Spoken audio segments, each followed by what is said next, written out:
અરે માજી, તમે શું કરી રહ્યા છો? રહેવા દો ને, આ બધું હું કરી લઈશ. નિશાએ રૂમમાં પ્રવેશતા જ જોયું કે તેની સાસુ કમલાજી જમીન પર બેઠા હતા. હાથમાં પોતા કરવાનો કપડો હતો અને બાજુમાં પાણીની ડોલ હતી. તેમનો ચહેરો પરસેવાથી ભીંજાયેલો હતો અને ઉંમરની કરચલીઓ વધુ ઘેરી બની ગઈ હતી. કમલાજીએ હસીને કહ્યું, બેટા, તું તો એમ પણ આખો દિવસ કામમાં લાગેલી રહે છે. મેં વિચાર્યું કે થોડી વાર તારી મદદ કરી દઉં. તું પણ થાકી જતી હોઈશ ને? નિશા તરત જ ઝૂકી અને ડોલનો હેન્ડલ તથા પોતું તેમના હાથમાંથી લઈ લીધું અને એક ખૂણામાં મૂકતા ધીમેથી બોલી, માજી, આ બધું મારું કામ છે. લોકો શું કહેશે કે આ ઉંમરે સાસુ જમીન પર બેસીને ઘરના પોતા લગાવી રહી છે? કેવી વહુ છે કે પોતાની સાસુ પાસે વૃદ્ધાવસ્થામાં આ બધું કામ કરાવે છે? કમલાજી હસ્યા, પણ તે હાસ્યમાં એક થાક છુપાયેલો હતો. તું શા માટે લોકોની પરવા કરે છે વહુ? તું તો મારા માટે દીકરી જેવી છે. ઘર મારું પણ છે અને કામ પણ તો પોતાનું જ છે. નિશાની આંખોમાં ભીનાશ આવી ગઈ. તમારી દીકરી હોત તો શું તમને આમ જમીન પર બેસવા દેત? કમલાજી કશું જ બોલ્યા નહીં, ફક્ત નિશાનો હાથ હળવેથી સ્નેહથી પકડી લીધો. દોસ્તો, કેટલાક સંબંધો એવા હોય છે કે જ્યાં બોલવાની જરૂર નથી હોતી, સ્પર્શ જ બધું કહી દે છે. થોડીવાર પછી નિશાએ રસોડામાંથી અવાજ લગાવ્યો, માજી, ગરમા ગરમ ચા અને પકોડા તૈયાર છે, બસ લઈને આવું છું. કમલાજી સોફા પર બેઠા હતા. તેઓ હસતા હસતા બોલ્યા, અરે વાહ, આજે તો મજા જ પડી જશે. ત્યારે જ દરવાજાની ઘંટડી વાગી. કમલાજી કંઈ બોલે તે પહેલાં નિશા પ્લેટ લઈને રસોડામાંથી બહાર આવી અને બોલી, હું જોઉં છું માજી. દરવાજો ખોલ્યો તો સામે ઊભા હતા મોહલ્લાના જાણીતા અને દરેક વાતમાં રસ લેનારા કમુ આંટી. સાડી ખભા પરથી સહેજ સરકી ગયેલી, એક હાથમાં થેલો અને ચહેરા પર રોજની એ જ જિજ્ઞાસુ સ્મિત. અરે કમલાબેન, શું વાત છે? આજે તો બહુ ખુશ દેખાવ છો. કમુ આંટીએ અંદર પગ મૂકતા કહ્યું. કમલાજી બોલ્યા, અરે આવો આવો કમુ, નાસ્તોનો સમય છે, પકોડા બન્યા છે અને ચા પણ ગરમ છે. કમુ આંટીએ એક નજર નિશા પર નાખી, જે હવે ટ્રેમાં ચા અને પકોડા લઈને આવી રહી હતી. તેને સરખી રીતે સાડી પહેરી હતી, કપાળે નાનકડી બિંદી અને ચહેરા પર સુંદર સ્મિત હતું.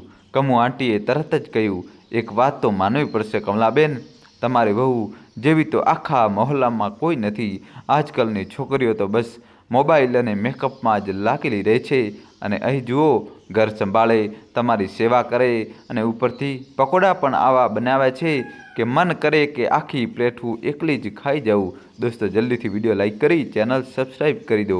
કમલાજીએ સ્નેહપૂર્વક નિશા સામે જોયું અને બોલ્યા, હા કમુ, સાચું કહું તો ઉપરવાળાએ મારી જોડીમાં સાચે જ હીરો નાખી દીધો છે. કમુ આંટીએ ચાનો ઘૂંટ લીધો અને પછી આંખો મોટી કરીને બોલ્યા, અને જાણો છો મારી વહુએ આજે શું કર્યું? કમલાજી અને નિશાએ એકબીજા સામે જોયું અને હસી પડ્યા. કમુ આંટીની વાત શરૂ થઈ ગઈ હતી, પણ આ વખતે એ વાત પણ ચા અને પકોડા સાથે સંબંધોની મીઠાશમાં પલળેલી હતી. પણ જ્યાં આખો દિવસ ઘરમાં પ્રેમ અને આત્મીયતા અનુભવાતી હતી, ત્યાં સાંજ થતાં જ બધું બદલાઈ જતું.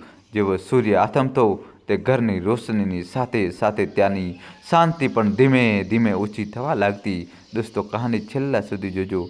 આખરે એવું શું હતું? ચાલો જાણીએ. સાંજનો સમય હતો, સૂર્ય ઢળી ગયો હતો, પણ કમલાજી અને નિશાની આંખોમાં એક વિચિત્ર ડર દેખાવા લાગ્યો હતો. જેવી ઘડિયાળે 7 વગાડ્યા, બંનેના હૃદયના ધબકારા તેજ થઈ ગયા. દરવાજા બહાર ગાડીનો જોરદાર અવાજ આવ્યો. નિશાએ રસોડામાં રાખેલો તવો ગેસ બંધ કર્યો. કમલાજીએ છત તરફ જોયું, જાણે ઉપરવાળા પાસે દુઆ માંગી રહી હોય. આજે કંઈ નહોતું. જેવો દરવાજો ખુલ્યો, સામે રાકેશ હતો, હાથમાં ઓફિસ બેગ લટકાવેલી, પણ ચહેરા પર એ જ થાક અને આંખોમાં એ જ નશાનો લાલ ઘેરો. તેના મોઢામાંથી ફરી એ જ તીખી શરાબની ગંધ આવી રહી હતી, જે હવે આ ઘરના દરેક ખૂણામાં જાણે વસી ગઈ હતી. કમલાજી રસોડા તરફ વળ્યા, પણ તેની ચાલમાં હવે એ તેજી નહોતી, જાણે આ રોજનું દૃશ્ય હોય. હવે આદત થઈ ગઈ હતી. નિરાશ પણ રાકેશને જોઈને સમજી ગઈ કે આજે પણ એ જ દૃશ્ય થશે જે દરરોજ થાય છે. રાકેશ સીધો આવીને ડ્રોઈંગ રૂમના સોફા પર બેસી ગયો. માથું પાછળ ટેક્યું અને આંખો બંધ કરી લીધી, પણ કપાળની કરચલીઓ અને બંધ મુઠ્ઠીઓ બતાવી રહી હતી કે અંદર ક્યાંક ને કંઈક ઉકળી રહ્યું છે. નિશા ધીમેથી તેની પાસે આવી નરમ અવાજમાં બોલી, તમે કપડાં બદલી લો, હું જમવાનું લગાવી દઉં છું. રાકેશે આંખો ખોલી અને ખીજાઈને બોલ્યો, નહીં, જમવાનું નહીં, આજે મને કહી નહીં, જઈને મારા માટે મારો ગ્લાસ લઈને આવ. નિશા સતપતાઈ ગઈ. તે કંઈક કહેવા માંગતી હતી, પણ ત્યારે જ રાકેશે ઊંચા અવાજે ચીસ પાડીને કહ્યું, હવે મોઢું શું જુએ છે? કહ્યું ને, લઈને આવ. કમલાજીએ પોતાની નજર નીચી કરી લીધી. તે જાણતી હતી કે હવે જે થશે તેને ફક્ત સહન કરી શકાય છે, ટાળી શકાય નહીં. નિશા કાંપતી કાંપતી ધીમે ધીમે ગેલેરી તરફ આગળ વધી. જ્યાં એક જૂનો કબાટ હતો તે જ જગ્યાએ કાચનો ગ્લાસ રાખેલો હતો જેમાંથી રાકેશ રોજ પીતો હતો. કમલાજી ત્યાં ખૂણામાં ચૂપચાપ બધું જોઈ રહ્યા હતા. તેમનો ચહેરો થોડા પળ માટે પથ્થર જેવો થઈ ગયો હતો. દીકરાની આ હાલત તેમને અંદરથી તોડી નાખતી હતી અને સૌથી વધુ એ વાત ખૂંચતી હતી કે રાકેશનો વ્યવહાર હવે ઇજ્જત અને સંબંધોની સીમાઓ વટાવી ચૂક્યો હતો. તેમની આંખોમાં એક અલગ જ આગ હતી, ગુસ્સો હતો, પીડા હતી અને લાચારી પણ. કેવો બનાવી દીધો છે આણે પોતાને! શું આજ દિવસ માટે તેને મોટો કર્યો હતો? કમલાજીના મનમાં લહેરો ઉઠી રહી હતી. કહું પણ તો શું? એક શબ્દ કયો નથી કે ઘરમાં હંગામો મચી જશે, અને જો ચૂપ રહું તો આ બધું આમ જ ચાલતું રહેશે. તેમની આંખો ધીમે ધીમે ભીની થવા લાગી. તેમનો દીકરો હવે તે રાકેશ નહોતો રહ્યો જેને તેમને દૂધના દરેક ટીપામાં સંસ્કાર ભેળવીને ઉછેર્યો હતો. હવે જ્યારે જુઓ ત્યારે દારૂ, ગુસ્સો, ચીસાચીસ અને સૌથી વધુ દુઃખ એ વાતનું હતું કે આ બધાનો સામનો તેમની બહુ નિશાને કરવો પડતો હતો. કમલાજીનો હાથ અજાણતા જ દરવાજાના ઉંબરા પર પડ્યો. તેઓ કંઈક કહેવા માગતા હતા, ઘણું બધું કહેવા માગતા હતા, પરંતુ તેમની જુબાન બંધ થઈ ગઈ હતી. તેમણે ફક્ત એક નજર ઝુકાવીને ઊભેલી નિશા પર નાખી. નિશા પણ તે નજરને સમજી રહી હતી. તે નજર જેમાં માનો અફસોસ હતો, માફી હતી અને માની મજબૂરી પણ ખરી. દોસ્તો, વિડીયો લાઈક કરી દો અને છેલ્લા સુધી જોજો. જે દીકરો ક્યારેક ખોળામાં બેસીને માને કહેતો હતો કે માં, હું તને ક્યારેય રડાવીશ નહીં, તે જ આજે દરરોજ આંખોમાં આંસુ આપી જાય છે. કમલાજી ધીમેથી ફરીને રસોડા તરફ આગળ વધ્યા. બહારથી બધું શાંત હતું, પણ તેમના મનમાં ઘણું તૂટી રહ્યું હતું. રાતની નીરવ શાંતિ ધીમે ધીમે આખા ઘરમાં ફેલાઈ ચૂકી હતી. દિવાલ પર લટકતી ઘડિયાળનો ટકટક અવાજ હવે વધુ સ્પષ્ટ સંભળાતો હતો. રૂમમાં ઝાંખા અજવાળામાં નિશા ચૂપચાપ સૂતી હતી. આંખો બંધ હતી, પણ ઊંઘ કોસો દૂર હતી. હમણાં જ થોડી વાર પહેલાં તે પડખું ભરીને સૂવાની કોશિશ કરી રહી હતી કે બાજુમાંથી દારૂની તીવ્ર ગંધ સાથે રાકેશે એક ઊંડી કરાશ સાથે પડખું બદલ્યું. તેની નજર સીધી નિશા પર પડી. નિશાનો શ્વાસ થંભી ગયો. તેને આંખો બંધ જ રાખી, પણ તેની આત્મા પણ ધ્રુજી ઉઠી. તે જાણતી હતી કે હવે જે થવાનું છે તે દર રાતની જેમ ફક્ત માનસિક નહીં, શારીરિક તકલીફ પણ આપવાનું છે. રાકેશે પોતાના ભારે હાથથી તેનો ખભા હલાવીને ધીમા પણ ડરામણા અવાજમાં કહ્યું, સુવાનો ઢોંગ ના કર, આજે તો તારી સાથે વાત કરવી છે. નિશા હવે સંપૂર્ણપણે જાગી ચૂકી હતી, પણ તેમની જીભ તાળવે ચોંટી ગઈ હતી. મેં કહ્યું, ઊભી થા. રાકેશનો અવાજ હવે વધુ ઊંચો હતો. નિશાની આંખોમાં આંસુ આવી ગયા, કારણ કે હવે જે થશે તે તેને ફક્ત પીડા જ આપશે. રૂમની બહાર બેઠેલા કમલાજીએ બધું જ સાંભળી લીધું. તેઓ રોજની જેમ ફરીથી ડરી ગયા. તેમનું હૃદય ધ્રુજી ઉઠ્યું, પણ તે કરી પણ શું શકતી હતી? રૂમની દિવાલો તો દર રાતે તેમના દીકરાના હેવાન બની જવાના પુરાવા બની ચૂકી હતી, પણ માનું હૃદય રોજબરોજ વધુ ને વધુ તૂટતું જ જતું હતું. કમલાજીએ પોતાની મીઠીઓ ભૂંસી લીધી. તેમની આંખોમાં આંસુ ભરાઈ આવ્યા. તે ચાહીને પણ કંઈ કરી શકતી ન હતી. રાતનો અંધકાર વધુ ઘેરો બનતો જતો હતો. નિશાની ચીસો એકવાર ફરી દિવાલોમાં દબાવી દેવામાં આવી અને કમલાજીની મજબૂરી ફરીથી ચૂપચાપ ખૂણામાં બેસીને રડી રહી હતી. મિત્રો, નિશાની તકલીફ, કમલાજીની મજબૂરી આ ફક્ત એક વાર્તા નથી. આ તે અણકઈ સચ્ચાઈઓની ઝલક છે જે ઘણા ઘરોમાં ચૂપચાપ જીવાય છે. સવારનો આછો પ્રકાશ આંગણમાં ઉતરી ચૂક્યો હતો. ઠંડી હવામાં તુલસીના પાંદડાની ખુશ્બુ ફેલાઈ હતી. કમલાજી માથે પલ્લું નાખી હાથ જોડીને તુલસી સામે દીવો પ્રગટાવી રહ્યા હતા. આંખો બંધ હતી, પણ ચહેરો રાતની બેચેનીથી થાકેલો લાગી રહ્યો હતો. એ રસોડામાં નિશા ઝડપથી નાસ્તાની તૈયારીમાં લાગી હતી. ગેસ પર ચા ચડી હતી અને ટોસ્ટરમાં બ્રેડ શેકાઈ રહી હતી. તેના ચહેરા પર હળવો તણાવ હતો, પણ તેમ છતાં તે પોતાના કામમાં પૂરી રીતે વ્યસ્ત હતી. ત્યારે જ અંદરથી રાકેશનો અવાજ ગુંજી ઉઠ્યો, અરે, કોઈ છે આ ઘરમાં? ચા પણ મળશે કે નહીં આજે? જ્યારે જુઓ ત્યારે ખબર નહીં ક્યાં વ્યસ્ત રહે છે આ સ્ત્રીઓ. પતિ સવારથી બેઠો છે અને કયા વગર ચા પણ નસીબ થતી નથી. નિશા એક લાંબો શ્વાસ લીધો, આ કપમાં નાખી બ્રેડ ટોસ્ટ પ્લેટમાં સજાવ્યો અને ઝડપથી ટેહમાં રાખીને વરંડા તરફ વધી લીજીએ. તેણે ધીમા અવાજે કહ્યું. પછી તે કમલાજી તરફ ફરી અને સ્નેહથી બોલી, માજી, તમે પણ આવી જાઓ, નાસ્તો કરી લો. વળી તમે રાત્રે કંઈ ખાધું નહોતું. તેની વાત હજી પૂરી થઈ નહોતી ત્યાં જ રાકેશનો ચહેરો ગુસ્સાથી લાલ ગુમ થઈ ગયો. ટ્રેમાંથી કપ ઉઠાવતા તે ગુસ્સામાં બબડ્યો, અચ્છા, હવે તું મને સંભળાવીશ? એમ કહે છે કે મારી કારણે માએ ખાધું નથી? નિશા ગભરાઈ ગઈ. તેનું ગળું સુકાઈ ગયું. તેણે ઝડપથી સ્પષ્ટતા આપવાની કોશિશ કરી, નહીં, એવું કંઈ નથી, હું તો બસ. રાકેશે તીખા અવાજે કહ્યું, હવે તું મારા અને માના સંબંધમાં ઝેર દોડી રહી છે. ધીમે ધીમે મારી માને મારાથી દૂર કરી રહી છે, ખરું ને? કમલાજીએ એક પળ માટે આંખો બંધ કરી. તેમની આંગળીઓ જે અત્યાર સુધી પૂજાની માળા પર ચાલી રહી હતી તે હવે થંભી ગઈ હતી. તેમનું હૃદય અંદરથી ધ્રુજી રહ્યું હતું, પરંતુ તેમણે ચહેરા પર શાંતિ જાળવી રાખી. તેમનું મન ચીખી ઉઠ્યું, હે તુલસી મૈયા, મારા દીકરાને સદબુદ્ધિ આપો. નિશાનો ચહેરો સફેદ પડી ગયો હતો, પરંતુ તેને પોતાની આંખોમાં આંસુ રોકી લીધા. કદાચ તે આંસુ હવે તેની આંખોના નહીં, તેની આત્માના હિસ્સા બની ચૂક્યા હતા. રાકેશે ઝડપથી નાસ્તો પૂરો કર્યો અને કોઈને કંઈ પણ કહ્યા વગર બેગ ઉઠાવી ગુસ્સામાં ઘરેથી નીકળી ગયો. દરવાજો જોરથી બંધ થયો અને તેના જતાં જ જાણે ઘરની દિવાલોએ એક લાંબો શ્વાસ લીધો હોય. વરંડામાં થોડી પળો માટે એકદમ શાંતિ છવાઈ ગઈ. કમલાજી હજી પણ તુલસી પાસે બેઠા હતા, પણ આ વખતે હાથમાં માળા નહોતી. તેની આંખો દરવાજા તરફ હતી અને દિલ નિશા તરફ. નિશાએ રસોડું સંખેલી લીધું હતું અને હવે ધીમે ધીમે બહાર આવી. તેની ચાલમાં થાક નહોતો, પણ એક બોજ હતો. તે ચૂપચાપ આવીને તેની સાસુ પાસે બેસી ગઈ. કમલાજીએ તેની તરફ જોયું અને ધીમેથી બોલ્યા, કેટલું સહન કરે છે તું? નિશાએ જબરજસ્તીથી હસવાની કોશિશ કરી. શું કરું માજી, ઘર તો ચલાવવું જ પડે ને?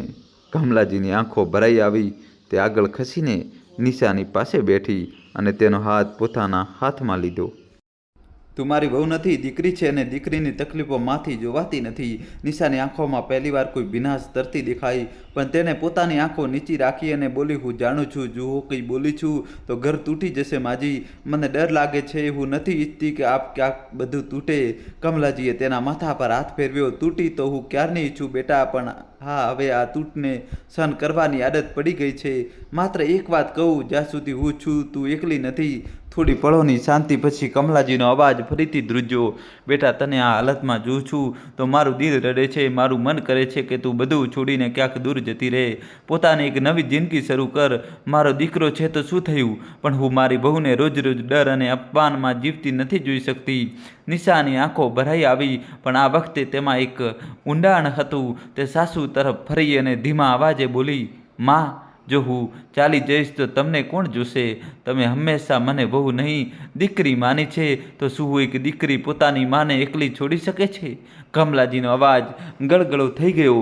નિશાએ પોતાની વાત ચાલુ રાખી, અને રહી વાત રાકેશની, જો તેની આ દારૂની આદત છૂટી જાય તો કદાચ બધું જ બરાબર થઈ શકે છે. પછી જોજો, આપનું ઘર પણ એક દિવસ ખુશીઓથી ભરાઈ જશે.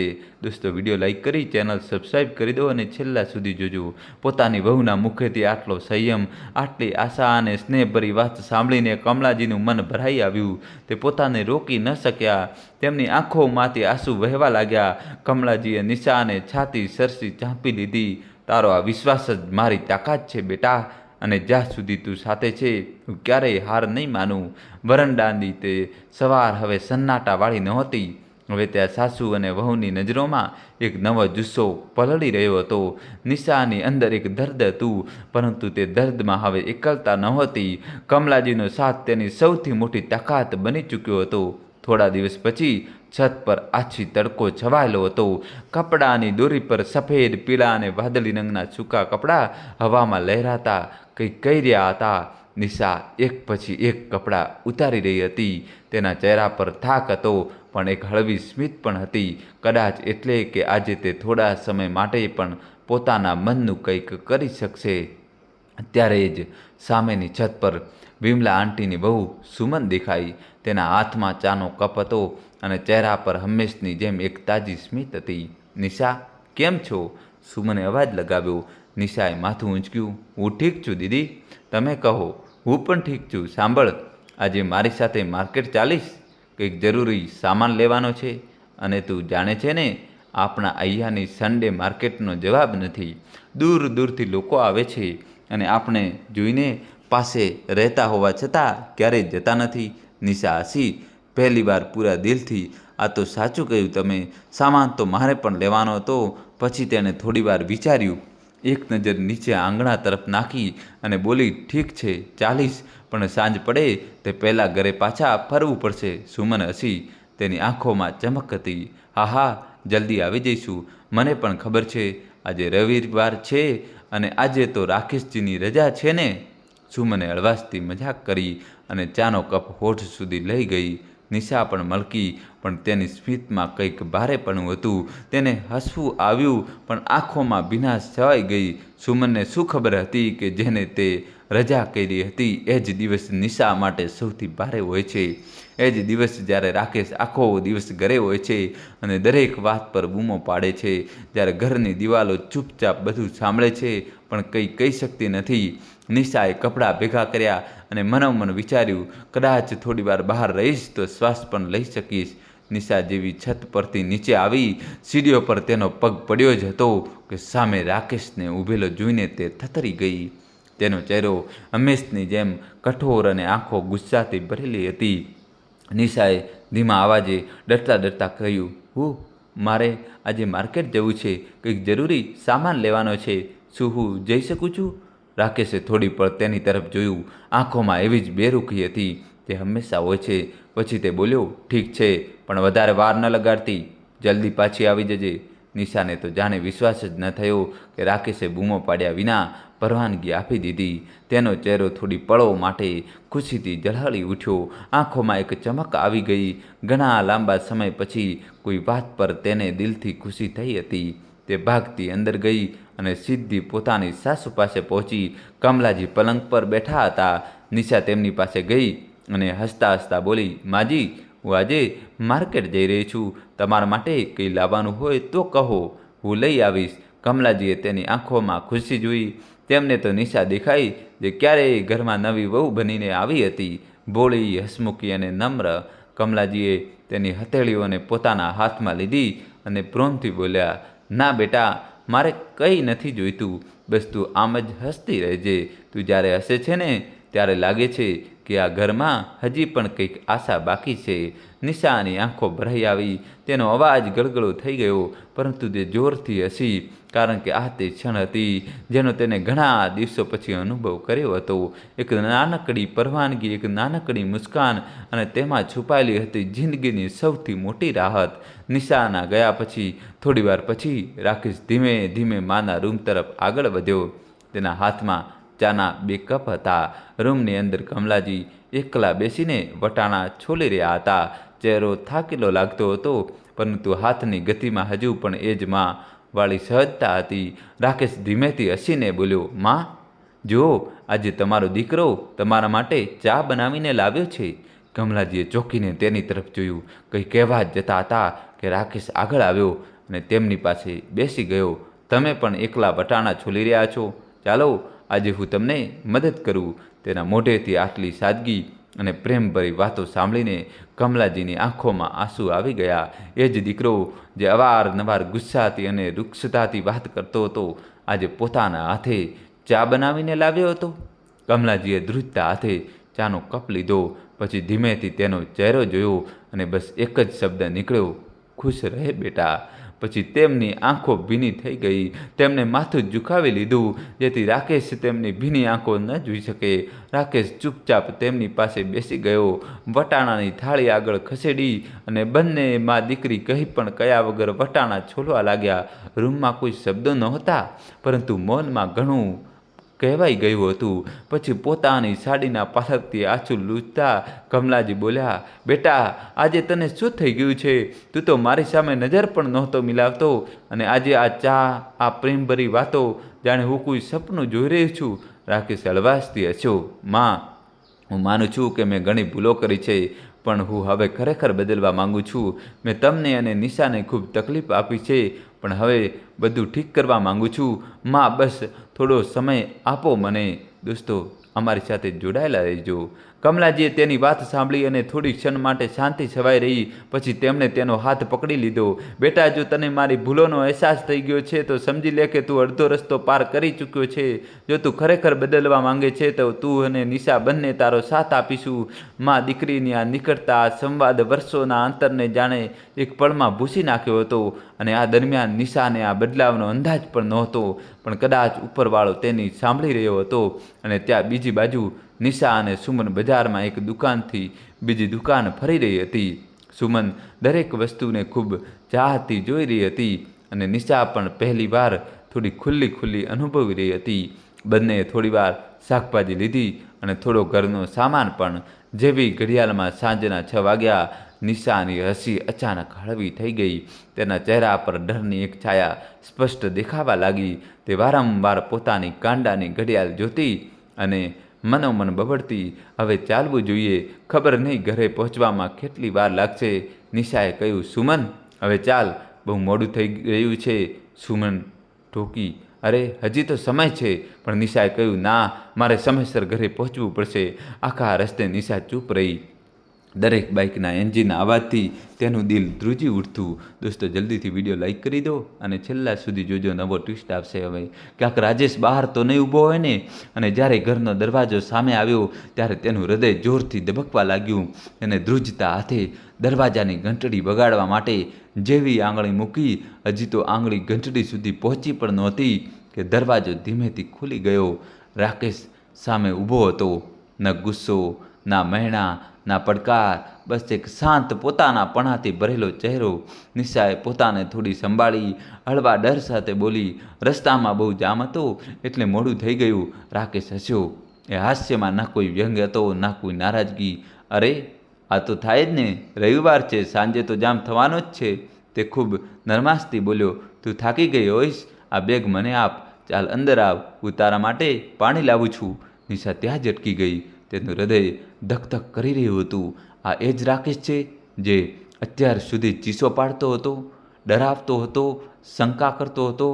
તેણે ધીમેથી ઘરની અંદર પગ મૂક્યો અને ત્યારે તેની નજર તેની સાસુ પર પડી, જે દરવાજા પાસે ઊભી બધું જોઈ રહી હતી. તેની આંખોમાં આંસુ હતા, પણ એ આંસુમાં દર્દ નહીં, સુકૂન હતું. કમલાજી તેની પાસે આવી નિશાનો હાથ પકડ્યો અને હસીને બોલી, હેરાન થઈ ગઈ ને? રાકેશને જોઈને નિશાએ કશું કહ્યું નહીં, બસ સહેજ માથું હલાવ્યું. કમલાજીએ તેની પીઠ થપથપાવતા કહ્યું, હું પણ હેરાન થઈ ગઈ હતી બેટા. જ્યારે તું બજાર ગઈ હતી ત્યારે તેને મારા માટે ચા બનાવી અને તો અને વટાણા પણ બધા રાકેશે જ ફોલ્યા છે. કહે છે કે માં, તમને આરામ આપવાનો છે, આજે હું બધું કરીશ. નિશાના ચહેરા પર હળવી સ્મિત આવી, પણ મનમાં ઘણા સવાલો ઘૂમી રહ્યા હતા. તે અંદર જ અંદર વિચારતી હતી કે કોઈ આટલું જલ્દી કેવી રીતે બદલાઈ શકે? શું આ સાચું છે કે બસ થોડા સમયનો બદલાવ છે? તે કંઈ સમજી શકે તે પહેલાં જ રાકેશ ધીમેથી તેની પાસે આવ્યો. આંખોમાં શરમ હતી, અવાજમાં સચ્ચાઈ હતી.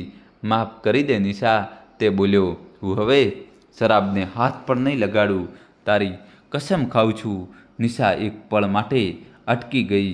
તેની આંખોમાં આંસુ આવી ગયા, પણ તે આંસુ ડરના નહોતા, તે આંસુ આશાના હતા. રાકેશ હસતા હસતા બોલ્યો, અચ્છા, એ તો કહે કે બજારમાંથી મારા માટે શું લાવી છો? તેના અવાજમાં નજાકત હતી, એક પતિનો પોતાપણું હતું જે કદાચ નિશાએ વર્ષોમાં પહેલી વાર અનુભવ્યું હતું. થોડી જ વારમાં ઘરનું વાતાવરણ કંઈક ઓર જ થઈ ગયું. રસોડામાંથી હસવાનો અવાજ આવી રહ્યો હતો. કમલાજી રોટલીઓ વણી રહ્યા હતા, નિશા શાકમાં મસાલા નાખી રહી હતી અને રાકેશ પાણીના ગ્લાસ મૂકી રહ્યો હતો. વર્ષો પછી તે ઘરની દિવાલોએ ડર નહીં, પ્રેમની ગુંજ સાંભળી હતી. રાતના લગભગ 10 વાગ્યા હતા. જમ્યા પછી કમલાજી પોતાના રૂમમાં જઈ ચૂક્યા હતા. કમલાજીએ પોતાના ઠાકોરજીને હાથ જોડીને હસતા હસતા કહ્યું, ધન્યવાદ પ્રભુ, મારા બહુ બેટાના જીવનમાં ફરીથી સુખ પાછું લાવ્યું. છત પર રાકેશ અને નિશા સાથે બેઠા હતા. ચાંદની ફેલાયેલી હતી અને હવામાં હળવી ઠંડક હતી. રાકેશ બોલ્યો, કેટલું સારું લાગ્યું છે ને? આજે બધું શાંતિભર્યું. નિશાએ હળવું સ્મિત આપ્યું. હા, સાચું કહું તો મને લાગ્યું નહોતું કે આજે આટલું સુકૂન મળશે. દોસ્તો, કહાની છેલ્લા સુધી જોજો, નવો ટ્વિસ્ટ આવશે. રાકેશે તેની આંખોમાં જોયું અને કહ્યું, ક્યારેક ક્યારેક માણસને પોતાની ભૂલો સમજવામાં વાર લાગે છે, પણ હવે હું સાચી રાહ પર છું. નિશા કંઈક બોલવા જઈ રહી હતી કે રાકેશ તેનો હાથ પકડી લીધો. મને એક વધુ મોકો આપો બધું ઠીક કરવાનો, હું વચન આપું છું. રાકેશની વાત સાંભળીને નિશાની આંખોમાં આંસુ છલકાઈ આવ્યા. રાતના 12 વાગ્યા હતા. નિશા પોતાના રૂમમાં પથારી પર સૂતી હતી, પણ તેની આંખો છતને નિહાળી રહી હતી. રૂમમાં ખામોશી હતી અને તે ખામોશીમાં ઘણા સવાલો તેના મનમાં તરી રહ્યા હતા. શું આ બધું સાચું છે? શું રાકેશ ખરેખર બદલાઈ ગયો છે? તેણે બાજુમાં જોયું. રાકેશ ઊંડી ઊંઘમાં હતો. શ્વાસોશ્વાસની ગતિ બિલકુલ સામાન્ય હતી. ચહેરા પર કોઈ તણાવ ન હતો. નિશાએ પોતાને સમજાવવાની કોશિશ કરી. હોઈ શકે છે સાચે જ બદલાઈ ગયો હશે. કદાચ માજીની દુઆઓનો પ્રભાવ હશે. છતાં પણ તેનું મન સંપૂર્ણપણે માની રહ્યું નહોતું. દિલના કોઈ ખૂણામાં હજુ પણ એક ડર છુપાયેલો હતો. તે ધીમેથી ઉઠી બારી પાસે ગઈ. પડદો હટાવીને બહાર જોયું. ગલીમાં બધું શાંત હતું. એક કૂતરો દૂર ભસી રહ્યો હતો અને સ્ટ્રીટ લાઇટની પીળી રોશની ધીમે ધીમે રૂમમાં ફેલાઈ રહી હતી. નિશાએ એક ઊંડો શ્વાસ લીધો, પછી પથારી પર પાછી ફરી. રાકેશ હજુ પણ સૂઈ રહ્યો હતો. નિશાએ પોતાની આંખો બંધ કરી લીધી, પરંતુ ઊંઘ હજુ દૂર હતી. મિત્રો, શું રાકેશ ખરેખર બદલાઈ ગયો છે, કે પછી આ બદલાવા પાછળ કોઈ નવું કાવતરું છુપાયેલું છે? ચાલો જાણીએ આગળની વાર્તામાં, કારણ કે અસલી તોફાન હજુ આવવાનું બાકી છે. ઘરમાં સવારની પહેલી કિરણો બારીના પડદામાંથી છલકાઈને અંદર આવી રહી હતી. રાકેશ હજુ પણ સૂઈ રહ્યો હતો, પણ નિશાની ઊંઘ સવારે 4 વાગે જ ખુલી ગઈ હતી. કદાચ તે બેચેનીને કારણે જે હજુ પણ તેના મનમાં હતી. રૂમમાં હળવો પ્રકાશ હતો. ઘડિયાળના કાંટા 5 વાગ્યાનો ઇશારો કરી રહ્યા હતા. નિશા ચૂપચાપ પથારીમાંથી ઉઠી અને કોઈ અવાજ કર્યા વગર રસોડા તરફ ગઈ. તેણે સૌથી પહેલાં પોતાની સાસુ માટે ચા બનાવી. પછી ધીમે ધીમે રસોડામાં કામ કરવા લાગી, જેથી કોઈની ઊંઘ ન તૂટે. કમલાજીના રૂમમાંથી ખાંસવાનો હળવો અવાજ આવ્યો. નિશા હસી અને વાસણમાંથી ચા ગાળીને કપમાં લીધી. દોસ્તો, જલ્દીથી ચેનલ સબસ્ક્રાઈબ કરી દો અને છેલ્લા સુધી જોજો. ડાલી એક ટ્રેમાં રાખીને તે સાસુના રૂમમાં પહોંચી. દરવાજો ધીમેથી ખોલ્યો. કમલાજી બેસી ગયા હતા અને પોતાની આંખો ચોળી રહ્યા હતા.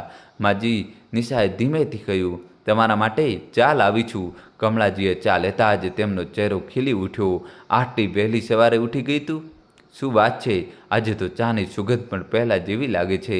નિશા હસી, પણ કશું બોલી નહીં. તેની આંખોમાં હજુ પણ વિચાર બાકી હતા. પેલા રાકેશ હવે પડખું બદલી રહ્યો હતો. થોડી વારમાં તેની આંખ ખુલ્લી. ઊંઘથી ઘેરાયેલા અવાજમાં તેણે બૂમ પાડી, નિશા, નિશા! નિશાએ રસોડામાંથી જવાબ આપ્યો, જી, હમણાં આવી. રાકેશ ધીમેથી ઊભો થયો. રૂમની બારી ખોલી. બહારની હવા હવે થોડી ઠંડી હતી. તેણે ચારેય બાજુ જોયું અને એક લાંબો શ્વાસ લીધો. ઘણા દિવસો પછી સવાર આટલી શાંત લાગે છે, તેણે પોતાની જાતને કહ્યું. પછી તેણે કબાટમાંથી ટુવાલ કાઢ્યો અને બાથરૂમ તરફ આગળ વધ્યો. કમલાજી હવે અખબાર વાંચી રહ્યા હતા અને નિશા રસોડામાં નાસ્તાની તૈયારી કરી રહી હતી. રસોડામાંથી હળદર અને શાકભાજીની સુગંધ ફેલાઈ રહી હતી. દરેક ખૂણો જાણે કોઈ નવી સવારની સાક્ષી પૂરી રહ્યો હતો. રાકેશ નાહી ધોઈને બહાર આવ્યો અને સીધો મા પાસે જઈને બોલ્યો, મા, આજે ગરમ પરાઠા મળશે ને? કમલાજી હસી પડ્યા. મળશે કેમ નહીં બેટા, આજે તો બધું બદલાયેલું લાગી રહ્યું છે. નિશાએ સુનાએ હસતા હસતા તવો ગરમ કરવાનું શરૂ કર્યું. પણ દોસ્તો, જે દેખાઈ રહ્યું હતું, શું એ જ સચ્ચાઈ હતી, કે પછી એ સ્મિત, એ બદલાતા સૂર અને એ ગરમ ચાના કપ પાછળ છુપાયેલું હતું એક એવું રહસ્ય જેને કોઈએ જોયું નહોતું? શું રાકેશ ખરેખર બદલાઈ ગયો હતો, કે પછી આ બધું ફક્ત એક મુખોટો હતો? આ તો સમય જ કહેશે. પણ હાલ પૂરતું બધું સામાન્ય લાગી રહ્યું હતું, જેમ કે તોફાન પહેલાંની શાંતિ. રાકેશ ઓફિસ જવાની તૈયારીમાં હતો. કમલાજીએ કહ્યું, બેટા, બને તો આજે જલ્દી પાછો આવજે. રાકેશ હસતા હસતા બોલ્યો, હા માં, આવી જઈશ. પછી તેણે બેગ ઉઠાવી અને નીકળવાની તૈયારીમાં હતો કે દરવાજાની ઘંટડી વાગી. કમલાજીએ દરવાજો ખોલ્યો. સામે કુરિયરવાળો હતો. મેડમજી, તમારા નામે એક કુરિયર છે. કુરિયરમાં એક પરબેડિયું હતું જેમાં તેમની નાની બેન સુધાનો પત્ર હતો. કમલાજીએ ધીમે ધીમે ચશ્મા પહેર્યા અને પત્ર વાંચવા લાગ્યા. તેમાં લખ્યું હતું, દીદી, ઘણા દિવસો થઈ ગયા તમને જોઈએ. ઘરમાં મન લાગતું નથી. આ વખતે જરા 2-3 દિવસ માટે અમારી પાસે આવો. સાથે મંદિર જઈશું. થોડું ભરવાનું પણ થઈ જશે. કમલાજીએ જેવો પત્ર વાંચ્યો, રાકેશ પાસે આવ્યો. કોનો પત્ર છે? અનુવાદ મૂળ દોસ્તો લખાણ છે. દોસ્તો કહાની છેલ્લા સુધી જોજો. વિડીયો લાઈક કરીને ચેનલ સબસ્ક્રાઈબ કરી દો મિત્રો તમારા ભાઈ માટે. માં, તારી માસી સુધા કહી રહી છે કે હું થોડા દિવસો માટે તેમની પાસે જઉં. રાકેશ થોડીવાર ચૂપ રહ્યો, પછી બોલ્યો, તો આમાં વિચારવા જેવું શું છે માં? તમે ચાલ્યા જાઓ. એમ પણ તમે ઘણા દિવસોથી ક્યાંય ગયા નથી. ઘરની જવાબદારી હવે નિશા સંભાળી લે છે. તમે બસ નિશ્ચિત થઈને ફરો. કમલાજી થોડી ખચકાઈ પણ બોલ્યા, બેટા, તું અને નેસ્તા એકલા કેવી રીતે રહેશો? અરે માં, રાકેશે વચ્ચે જ કહ્યું, હવે અમે બાળકો નથી રહ્યા. હું ઈચ્છું છું કે તમે જરા લો, કાલની જ ટ્રેનથી મોકલી દઉં. ટિકિટ બુક કરાવીને કમલાજીના ચહેરા પર હળવી સ્મિત આવી ગઈ. ઠીક છે બેટા, જો તું કહી રહ્યો છે તો ચાલી જઈશ થોડા દિવસ માટે. માં, હું આજે ઓફિસ પહોંચતા જ તમારી દેહરાદૂનની ટિકિટ બુક કરાવી દઈશ. તમે તો બસ તૈયારી કરો. રાકેશે કહ્યું. તો કમલાજી થોડી ભાવુક થઈ ગઈ. બેટા, તું આટલું વિચારે છે મારા માટે? ભગવાન તને હંમેશા ખુશ રાખે. રાકેશ મુસ્કુરાયો, પણ તે સ્મિતમાં કંઈક બીજું પણ હતું જેને કોઈ સમજી શક્યું નહીં. તે દરવાજો ખોલીને બહાર નીકળ્યો. નિશા દરવાજાના ઉંબરા પાસે ઊભી હતી. તેણે ધીમેથી કહ્યું, ધ્યાન રાખજો. રાકેશે પાછળ ફરીને તેને જોયું, પછી મુસ્કુરાતા બાઇક સ્ટાર્ટ કરી અને ચાલ્યો ગયો. દરવાજો બંધ થતાં જ ઘરમાં એક વિચિત્ર સન્નાટો છવાઈ ગયો. કમલાજીએ એક ઊંડો શ્વાસ લીધો અને બોલ્યા, દેહરાદૂન જઈશ તો જૂના દિવસો યાદ આવી જશે. નરમ તડકો, પહાડોની ઠંડી હવા, તારા સસરાજીનો સાથ. તે થોડા પળ માટે ખોવાઈ ગઈ. નિશાએ ધીમેથી મુસ્કુરાતા કહ્યું, તમે પેકિંગ શરૂ કરી દો માં. હું તમારા માટે ગરમ સ્વેટર અને શાલ કાઢી આપું છું. કમલાજીએ તેના માથા પર પ્રેમથી હાથ ફેરવ્યો. દીકરી, તું છે તો લાગે છે કે આ ઘર હજી જીવંત છે, પણ કોને ખબર હતી કે માના ગયા પછી આ જીવંત ઘર ધીમે ધીમે કોઈ ષડયંત્રના સકંજામાં આવવાનું હતું. બીજા દિવસે સાંજે 5 વાગ્યાનો સમય હતો. નિશાએ ગરમા ગરમ ચા અને હલવો તૈયાર નાસ્તો કર્યો હતો. કમલાજી તૈયાર થઈને બહારના રૂમમાં બેઠા હતા. સફેદ સુતરાઉ સાડી, ખભા પર ગરમ શાલ અને પગમાં મોજા. તેમની આંખોમાં સહેજ બેચેની હતી. ઘર છોડીને એકલા જવું સહેલું પણ નહોતું. રાકેશ તૈયાર થઈને આવ્યો અને બોલ્યો, માં, ગભરાશો નહીં. હું તમને સ્ટેશન સુધી મૂકી આવીશ. ટ્રેન સમયસર છે, 6:45ની. દેહરાદૂન એક્સપ્રેસ છે. સીટ મેં કન્ફર્મ કરાવી દીધી છે. અને હા, મામાજીને પણ ફોન કરી દીધો છે. તે ત્યાં તમને રિસીવ કરી લેશે. નિશાએ ધીમેથી કમલાજીનો બેગ ઉઠાવ્યો અને કહ્યું, માજી, રસ્તામાં ભૂખ લાગે તો આ ટિફિન ખોલી લેજો, અને તમારી દવાઓ પણ અંદર જ રાખી દીધી છે. કમલાજીએ ભાવુક થતાં કહ્યું, તમારા બંનેનો આટલો પ્રેમ જોઈને હવે જવાનું મન થતું નથી, પણ શું કરું, બહેન પણ તો વર્ષોથી બોલાવી રહી છે. રાકેશ હસ્યો. માં, હવે તમે નિશ્ચિત થઈ જાઓ અને ત્યાં જઈને મામાના નંબરથી ફોન જરૂર કરી દેજો. દોસ્તો, જલ્દીથી ચેનલ સબસ્ક્રાઈબ કરી દો અને છેલ્લા સુધી જોજો. હું તમને વિડીયો કોલ કરીશ. 5:30 વાગ્યે ટેક્સી આવી. રાકેશ મા સાથે બેઠો અને નિશાએ બંનેને બહાર સુધી છોડ્યા. કમલાજી વારંવાર પાછળ ફરીને ઘરને જોઈ રહ્યા હતા, જાણે કંઈક છૂટી રહ્યું હતું. સ્ટેશનની ભીડ વચ્ચે રાકેશે ટ્રેનની બોગીમાં માનો સામાન બરાબર ગોઠવ્યો અને પાણીની બોટલ આપી. પછી તેમને બારી પાસેથી સીટ પર બેસાડ્યા. કમલાજી થોડા અસ્વસ્થ હતા. ઘર અને વહુને લઈને તેમનું મન હજી પણ ત્યાં જ અટક્યું હતું. ટ્રેન ચાલવામાં હજી 10 મિનિટ હતી. રાકેશ નીચે ઊભો હતો અને કમલાજી ઝૂકીને બારીમાંથી બોલ્યા, જો મારી વહુનું ધ્યાન રાખજે. બહુ બોળી છે એ, કંઈ કહેતી નથી પણ મનમાં બધું રાખી લે છે. રાકેશ હસ્યો. માથું હસાવતા બોલ્યો, માં, પણ કોઈ કહેવાની વાત છે? હવે તમે નિશ્ચિત થઈને જાઓ. પછી તેણે ટ્રેનમાં ઝૂકીને માના પગ સ્પર્શ કર્યા. સારું માં, તમારું ધ્યાન રાખજો. જેવી પહોંચો ફોન જરૂર કરજો. કમલાજીની આંખો થોડી ભીની થઈ આવી.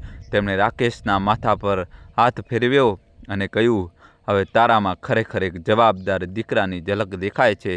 ટ્રેનની સીટી વાગી. કમલાજીએ છેલ્લી વાર રાકેશ તરફ જોયું. તેમના ચહેરા પર ચિંતા પણ હતી અને સંતોષ પણ. રાકેશે હસતા હસતા કહ્યું, હવે નિશ્ચિત થઈને જાઓ માં, હું બધું સંભાળી લઈશ. દોસ્તો, કહાનીમાં હવે ટ્વિસ્ટ આવશે નવો. કહાની છેલ્લા સુધી જોજો. ધુમાડો છોડતી ટ્રેન જેવી ચાલવા લાગી. કમલાજીની નજર બારીમાંથી રાકેશનો ચહેરો જોતી રહી જ્યાં સુધી તે આંખોથી ઓજલ ન થઈ ગયો.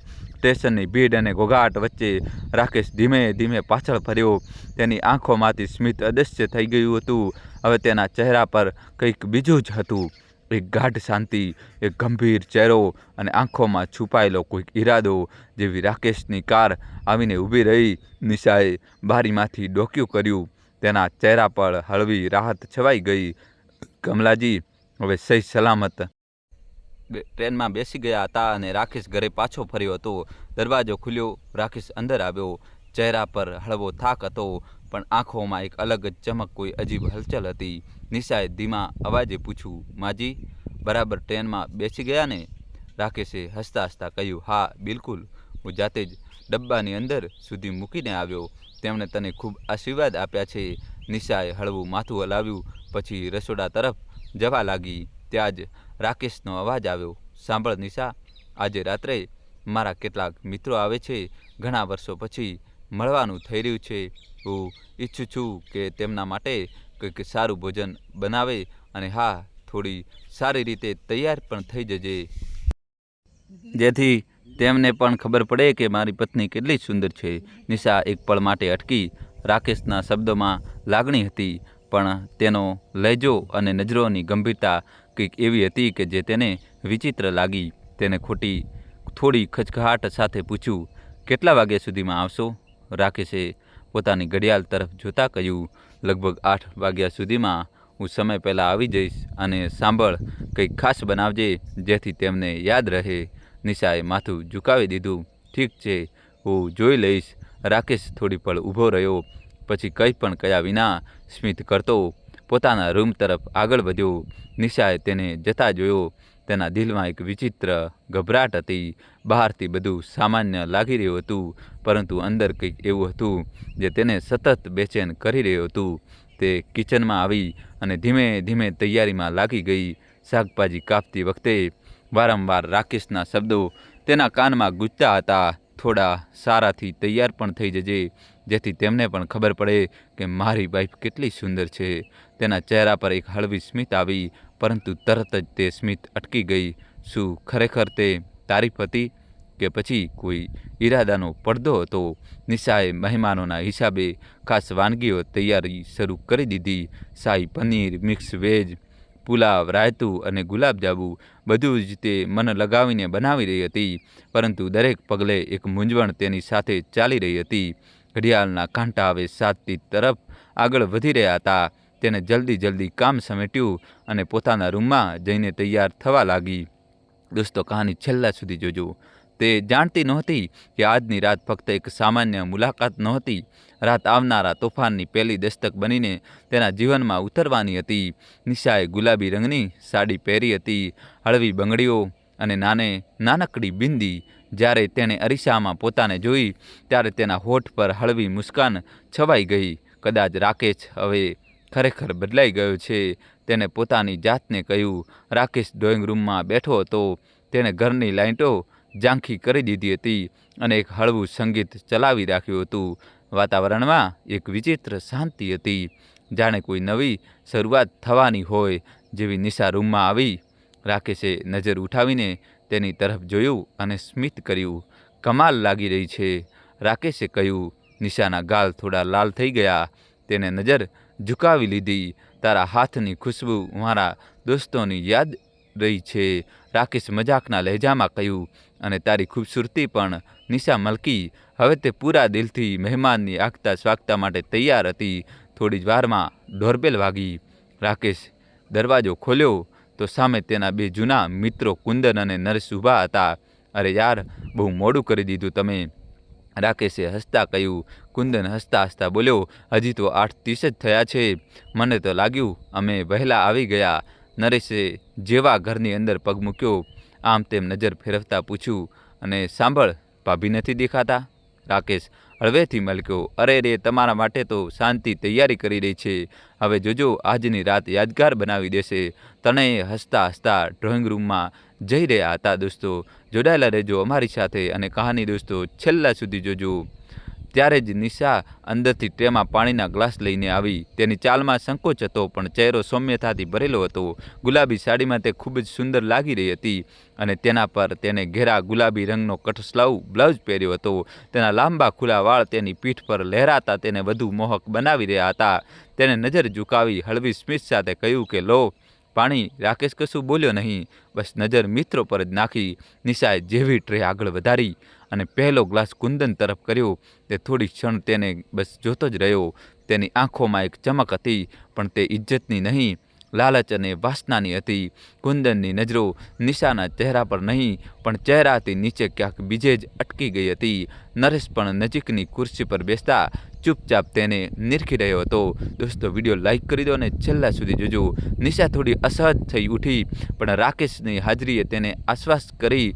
તેને ક્યાં ખબર હતી કે તેના જ પોતાના ઘરમાં તેનો જ હમસફર આજે તેનો સોદો કરવા જઈ રહ્યો હતો. રાકેશ નકલી લાગણી બતાવતા કહ્યું, નિશા, તું પણ અમારી સાથે બેસને થોડી વાર. જોને, મારા મિત્રોને પણ લાગે કે હું કેટલો ભાગ્યશાળી છું. નિશાએ સંકોચ સાથે કહ્યું, હું જમવાનું જોઈ લઉં, પછી આવું છું. અને તે પાછી ફરી. જેવી તે રૂમમાંથી ગઈ, રાકેશે 2 ગ્લાસમાં દારૂ રેડ્યો અને ધીમા અવાજે બોલ્યો, તો કેવી લાગી મારી પત્ની? કુંદને ગ્લાસ ઉપાડતા કહ્યું, કસમથી યાર, આજની રાતની મજા આવી જશે. જોકે તે વાત પૂરી ન કરી શક્યો, પણ તેની આંખોએ બધું કહી દીધું. રાકેશે ધીમેથી કહ્યું, બધું થશે, બસ સમયની રાહ જુઓ. આજની રાત તમારી છે દોસ્તો. નિશાને ક્યાં ખબર હતી કે તેનું પોતાનું ઘર હવે તેની અસ્મિતા પર મંડરાતો ખતરો બની ચૂક્યું છે. શું ખરેખર આજની રાત એવી જ હશે જેવી રાકેશે વિચારી હતી, કે નિયતિ કંઈક બીજું જ લખી રહી છે? રસોડામાં હળવી વરાળ ઉઠી રહી હતી. નિશા ચૂપચાપ રોટલીઓ શેકી રહી હતી અને વાટકીમાં શાક પીરસી રહી હતી. માહોલમાં એક અજીબ શાંતિ હતી, જાણે કોઈ આહટ દબાયેલા પગે અંદર પ્રવેશી રહી હોય. ત્યારે જ રાકેશ પાછળથી આવ્યો અને હળવી સ્મિત સાથે બોલ્યો, અરે તું પણ કેટલી જલ્દી જમવાનું પીરસી રહી છે. જો ખોટું ન લગાડતી. નિશાએ ચોંકીને તેની તરફ જોયું. તેના ચહેરા પર કરચલી પડી, પણ કંઈ બોલી નહીં. રાકેશ આગળ બોલ્યો, આજે વર્ષો પછી મારા મિત્રો આવ્યા છે, તો વિચારી રહ્યો હતો કે તેમની સાથે ટીક લઈ લઉં. હવે આટલી ખુશીમાં એક પેક તો બને છે ને? પ્લીઝ યાર, ના ન કહેતી. તેને બોલવાનો લહેજો કંઈક એવો હતો, જાણે દરેક શબ્દમાં પોતાપણું ભળેલું હોય. એક પતિની માસૂમ ખુશી. ઓછામાં ઓછું ઉપરથી તો આવું જ દેખાતું હતું. દોસ્તો, કહાની છેલ્લા સુધી જોજો અને ચેનલ સબસ્ક્રાઈબ કરી દો. નિશાનું હૃદય થોડું પીગળ્યું. તેને નજર નીચી કરીને કહ્યું, ઠીક છે, પણ બસ એક પેગ, તેનાથી વધારે નહીં. તમને ખબર છે ને, દારૂ તમને માફક નથી આવતો. રાકેશે હસતા હસતા કહ્યું, બસ એક જ વાયદો કરું છું, તું તો મારી જાન છે. નિશા તેને આગળ વધીને તેના ખભા પર હળવેથી હાથ મૂક્યો. નિશા સંકોચાઈ ગઈ અને હળવેથી મુસ્કુરાઈ. રાકેશે પાછા ફરીને કહ્યું, જ્યારે ભોજન તૈયાર થઈ જાય ત્યારે મને બોલાવજે, અને હા, તું પણ આવજે, સારું લાગશે. રાકેશ ત્યાંથી નીકળી ગયો, પણ નિશાને ખબર નહોતી કે જે હાથ હમણાં તેના ખભા પર હતો તે જ તેની અસ્મિતા વેચવાના સોદા પર મહોર લગાવી ચૂક્યો હતો. રસોડાની બારીમાંથી બહાર અંધારું ઘેરાવા લાગ્યું હતું, પણ તેનાથી પણ વધારે કાળું કંઈક બીજું હતું, જે તે જ ઘરની દિવાલોમાં ફેલાઈ રહ્યું હતું. ડ્રોઈંગ રૂમમાં આછી આછી રોશની હતી. સેન્ટર ટેબલ પર દારૂની બોટલ રાખી હતી, સાથે થોડા નમકીન, મગફળી અને ચખણાની વ્યવસ્થા હતી. રાકેશે ગ્લાસમાં પહેલો પેગ રેડ્યો, બરફના ટુકડા નાખ્યા અને કુંદન તથા નરેશ તરફ લંબાવતા બોલ્યો, લો યાર, હવે અસલી મહેફિલ શરૂ થાય છે. કુંદન હસતા હસતા બોલ્યો, તે તો ત્યારે જ શરૂ થઈ ગઈ હતી જ્યારે અમે ભાભીને જોયા હતા. કમાલના લાગી રહ્યા છે યાર. રાકેશની આંખોમાં એક અજીબ ચમક આવી ગઈ. તેણે મુસ્કુરાતા કહ્યું, મેં કહ્યું હતું ને, એકવાર મળશો તો ભૂલી નહીં શકો. નરેશે પણ ગ્લાસ ઉઠાવતા ધીમેથી કહ્યું, સાચું કહું તો રાકેશ, તું તો નસીબદાર છે હો, પણ જરા અમારી પણ કિસ્મત ચમકાવી દે. ત્રણેય વચ્ચે હવે માહોલ બદલાઈ રહ્યો હતો. દારૂએ જીભની લગામ ઢીલી કરી દીધી હતી. કુંદને મુસ્કરાઈને કહ્યું, એમ તો તે જે કહ્યું હતું તે પાક્કું છે ને રાકેશ? અમે જે વિચારી રહ્યા છીએ તેમાં તું સાથ આપીશ ને? રાકેશે ગ્લાસ હોઠે લગાવી એક ઘૂંટડો ભર્યો, પછી ધીમા અવાજે બોલ્યો, તમે બંને મારા ખાસ છો અને મારી પત્ની મારી જ છે. હું જેને ઈચ્છું જ્યારે ઈચ્છું તેના માટે દરવાજા ખોલી શકું છું. રૂમમાં થોડી ક્ષણો માટે શાંતિ છવાઈ ગઈ, જે થોડીવાર પછી ધીમી હાસ્યમાં બદલાઈ ગઈ. ત્યારે નરેશે ધીમેથી કહ્યું, તો પછી આજની રાત યાદગાર બનશે? રાકેશે માથું હલાવીને કહ્યું, પણ ધીમેથી, હમણાં જલ્દી નહીં. નિશાને શંકા ન થવી જોઈએ. પહેલાં જમી લો, પછી ધીમે ધીમે માહોલ બનાવીશ. દહેરાદૂન એક્સપ્રેસ પોતાની ગતિએ પાટા પર દોડી રહી હતી. રાતના સન્નાટાને ચીરતી ટ્રેનનો અવાજ અને હળવા ઝટકા આપતી લહેરો વચ્ચે કમલાજી બારી પાસે બેસીને બહાર જોઈ રહ્યા હતા. દોસ્તો, હવે કહાનીમાં નવો ટ્વિસ્ટ આવશે. છેલ્લા સુધી જોજો અને વિડીયો લાઇક કરી દો. કાળા આકાશમાં દૂર ક્યાંક તારા ટમટમી રહ્યા હતા અને તેમની આંખોમાં તેમની બહુ નિશાની છબી ઘૂમી રહી હતી. પાસેની સીટ પર એક યુવક મોબાઈલ પર ધીમા અવાજે કોઈની સાથે વાતો કરી રહ્યો હતો. કમલાજીનું ધ્યાન તેની વાતો પર નહોતું. તેઓ તો બસ પોતાના જ વિચારોમાં ડૂબેલા હતા. ખબર નહીં નિશા અત્યારે શું કરતી હશે. તેમણે ધીમેથી પોતાની જાતને કહ્યું, પહેલીવાર આમ તેને એકલી છોડીને જઈ રહી છું. એક અજીબ બેચેની થઈ રહી છે. પછી પોતાની જાતને જ સમજાવવા લાગ્યા, પણ રાકેશ છે ને, તે ઘરમાં બધું સંભાળી લેશે. નિશા એમ પણ સમજદાર છે, પણ તેમ છતાં માનું હૃદય છે આમ જ ગભરાઈ જાય છે. પાસે બેઠેલા છોકરાનો અવાજ હવે ધીમો થઈ ગયો હતો અને કમલાજીની આંખો થોડી ભરાઈ આવી હતી. તેમણે પોતાના પર્સમાંથી રૂમાલ કાઢ્યો અને ચૂપચાપ પોતાની આંખો લૂછી. જે દીકરા પર આટલો ભરોસો કરી રહ્યું છું, શું ખરેખર તે હજુ પણ એવો જ છે? આ સવાલ તેમના દિલના કોઈ ખૂણામાં હળવી દસ્તક આપી રહ્યો હતો, પરંતુ તેમણે તેના ત્યાં જ દબાવી દીધો. તેમને ખબર નહોતી કે જે રાકેશ પર તેઓ આંખ મીચીને વિશ્વાસ કરી રહ્યા છે, તે જ હવે બદલાઈ ગયો છે. આજે તે દીકરાની વિચારસરણી એટલી નીચી પડી ગઈ છે કે પોતાની જ પત્નીની ગરિમાને દાવ પર લગાવવામાં પણ ખચકાઈ રહ્યો નથી. કમલાજીને આ બધાનો અંદાજ પણ નહોતો. કમલાજીની નજર બારીની બહાર હતી, પરંતુ મન ક્યાંક બીજે ભટકી રહ્યું હતું. આંગળીઓ સતત પલ્લુ સામે રમી રહી હતી. બેચેની જાણે રગરગમાં સમાઈ ગઈ હતી. પાસે બેઠેલો યુવક, જે થોડીવાર પહેલાં જ ફોન પર કોઈની સાથે વાત કરી રહ્યો હતો, હવે ધ્યાનથી કમલાજીને જોઈ રહ્યો હતો. થોડીવાર સુધી જોતો રહ્યો અને પછી ધીમા અવાજે બોલ્યો, શું થયું માજી? કોઈ તકલીફ છે? ક્યારનો રાહ જોઈ રહ્યો છું. તમે કંઈક પરેશાન લાગી રહ્યા છો. કમલાજીએ તેની તરફ જોયું અને થોડી ખચકાટ પછી ધીમેથી બોલી, બસ બેટા, દિલ બહુ બેચેન થઈ રહ્યું છે. ખબર નહીં કેમ વહુની ચિંતા થઈ રહી છે. પહેલીવાર તેને એકલી છોડી છે ઘેર. વિચાર્યું તો હતું કે મારો દીકરો છે, બધું સંભાળી લેશે, પણ મન તોય માનતું નથી. ખબર નહીં કેમ દિલ બહુ ગભરાઈ રહ્યું છે. છોકરો, જેનું નામ આંસુ હતું, હળવો હસ્યો અને બોલ્યો, માજી, હજી તો ફક્ત 29 થયા છે અને આજકાલ કોણ આટલી વહેલી ઊંઘે છે? ચાલો ઘરનો નંબર આપો, હું ફોન કરું છું. કોઈક સાથે વાત કરો, કમસે કમ દિલને શાંતિ તો મળશે. કમલાજીએ પર્સમાંથી પોતાની જૂની ડાયરી કાઢી, પાના ફેરવ્યા અને એક નંબર વાંચીને બોલ્યા, આ રહ્યો બેટા. દોસ્તો, કહાની તમારા ભાઈ માટે છેલ્લા સુધી જોજો. 240065. છોકરાએ તરત જ મોબાઈલમાં નંબર ડાયલ કર્યો. થોડી રિંગ ગઈ અને પછી તેણે ફોન કમલાજી તરફ લંબાવ્યો. લો માજી, બેલ વાગી રહી છે, વાત કરો. કમલાજીએ ધ્રુજતા હાથે ફોન પકડ્યો અને ધીમા અવાજે બોલ્યા, હેલો રાકેશ બેટા. સામેથી રાકેશનો અવાજ સ્પષ્ટ સંભળાતો હતો. જો વાત નહોતી કરવી તો ફોન કેમ કર્યો? કુંદનનો અવાજ આવ્યો. કોણ છે બે? રાકેશે ગુસ્સે થઈને કહ્યું, ખબર નહીં યાર કોણ છે. આટલી રાત્રે પણ ચેન નથી યાર. તું કેમ મૂડ ખરાબ કરે છે? કમલાજીને બધી વાત સ્પષ્ટ સંભળાતી હતી, પણ તેમણે ધ્યાન આપ્યું કે તેમનો અવાજ ત્યાં સુધી પહોંચી જ નહોતો રહ્યો. જાણે કોઈએ જાણી જોઈને રિસીવર મ્યુટ કરી દીધું હોય, અથવા પછી કિસ્મતે. તેમણે ફોન કાનથી હટાવવાનો પ્રયાસ કર્યો જ હતો ત્યાં જ કંઈક એવું સંભળાયું જેણે તેમના પગ નીચેની જમીન ખેંચી લીધી. તે રાકેશનો અવાજ હતો. તું બસ કુંદન, ધ્યાન રાખજે કે તે વધારે બૂમો ન પાડે, અને જો બૂમો પાડે પણ તો અવાજ બહાર ન જાય. કમલાજીના હાથ ધ્રુજવા લાગ્યા. ચહેરા પર પરસેવો આવી ગયો. ગળું સુકાઈ ગયું. દિલની ધડકણ જાણે બમણી થઈ ગઈ હતી. આંખો ફાટી ગઈ હતી. ફોન હાથમાંથી પડતા પડતા બચ્યો. પાસે બેઠેલો આસુ ગભરાઈ ગયો. માજી, શું થયું? તમે આટલા ગભરાયેલા કેમ છો? ઘરમાં બધું બરાબર તો છે ને? કમલાજીની આંખોમાં આંસુ આવી રહ્યા હતા. તેમના હોઠ ધ્રુજતા હતા. ધીમેથી બોલ્યા, કંઈ પણ બરાબર નથી બેટા. કંઈક બહુ ખરાબ થવાનું છે. મારે તરત જ ઘરે પાછું ફરવું પડશે, નહીં તો બધું જ બરબાદ થઈ જશે. આંસુએ તરત જ પોતાની પાણીની બોટલ ખોલીને કમલાજીને આપી. દોસ્તો, વિડીયો લાઈક કરીને ચેનલ સબસ્ક્રાઈબ કરી દો અને છેલ્લા સુધી જોજો. કમલાજીએ પાણી પી લીધું, પણ તેમનો ચહેરો હજી પણ ગભરાયેલો હતો. રાકેશના શબ્દો હજી પણ તેમના કાનોમાં ગુંજી રહ્યા હતા. જો બૂમો પાડીશ તો પણ અવાજ બહાર નહીં જાય. કમલાજીનું મન હજી પણ બેકાબૂ હતું, પરંતુ હવે ડરની જગ્યાએ એક માતાના સાહસે સ્થાન લીધું હતું. તેમણે ઊંડો શ્વાસ લીધો અને પોતાની સાડીનો પાલવ કસીને બરાબર કર્યો. પાસે બેઠેલા આંસુને બોલી, બેટા, સ્ટેશન આવવાનું છે ને? મારે અહીં જ ઉતરવું છે. આંસુ ચોંક્યો. માતાજી, પણ આ તો રૂડકી છે. તમારે દહેરાદૂન જવાનું હતું ને? ના, હવે નહીં. હવે મારે દિલ્હી પાછા જવું છે, અત્યારે જ, આ જ સમયે.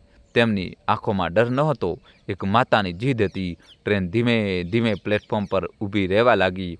કમલાજીએ ઝડપથી પોતાનો બેગ ઉઠાવ્યો અને આંસુએ તેમનો હાથ પકડતા કહ્યું, ઠીક છે માતાજી, તમે એકલા ન જાઓ, હું તમારી સાથે ચાલું છું. તમને ટ્રેન શોધવામાં મદદ કરીશ. કમલાજીની આંખો ભરાઈ આવી. બેટા, તું તો ફરિશ્તો બનીને આવ્યો છે. ચાલ, મોડું નથી કરવું.